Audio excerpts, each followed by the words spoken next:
Hey guys, it's Josh from TrustDrivenCare. And I'm Rebecca with Better Doctor Project.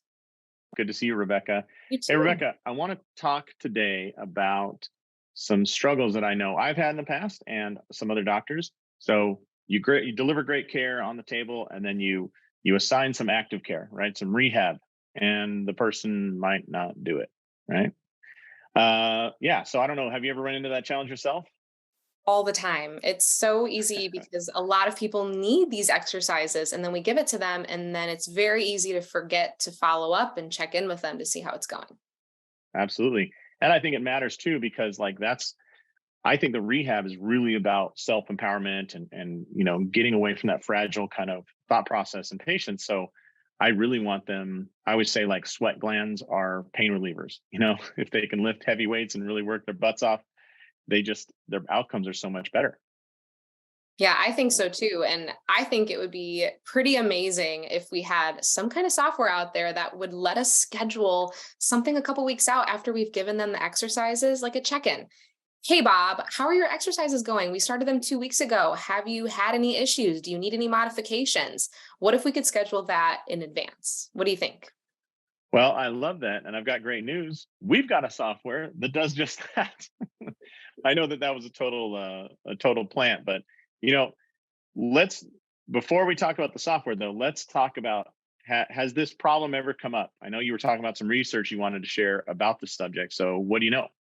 Yeah, this stuff is really important, guys. So, research has shown we actually have a great article titled Physician Communication and Patient Adherence to Treatment, which was a meta analysis. They took a look at this and they found, after looking at over 120 different articles, that there's a 19% higher risk of non adherence among providers that didn't have good communication skills. On the flip side, if we are able to train providers to have better communication skills, you're looking at 1 to 1.62 times better likelihood to have better patient adherence. What does adherence mean? I always love these words in research like adherence and compliance, right? They sound like computer words. But really, what does it mean is that person doing the active care that will give them long-term relief and make them more resilient and stronger and ability to resist future injury. How do we do that? So you said 20% or 19% increase in doctors or providers that had good communication skills.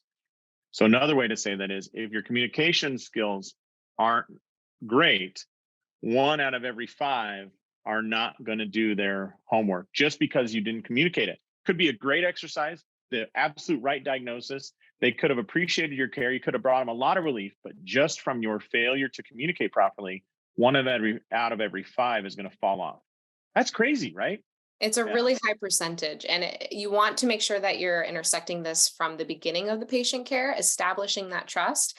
I always Yeah. recommend people put yourself in the patient's shoes. If you started a particular treatment plan or something with a provider and you didn't trust them, why would you follow with their recommendations? You're going to Right. start looking for another provider. Yeah. And the other thing that we have to like put yourself in their shoes, they came into your office at say 10:30 a.m. and they left at 11. Well, what happened to them at 11:15 or 11:45? Maybe they had a sick kid they had to pick up from school. So just the remembering the exercises, right? Just, oh my gosh, what did she tell me to do?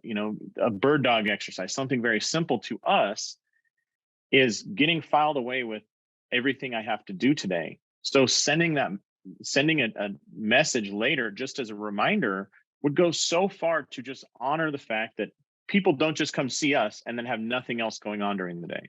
We are one of 20 things they might be doing that day, right? Yeah, reminders are huge. And now we live in a world where you can schedule things. So it doesn't mean that you have to Mm, carve out an hour of your schedule every single day to contact your patients. You can see them, right. and while it's fresh in their brain and yours, you can immediately type up that automated message to go out whenever you choose.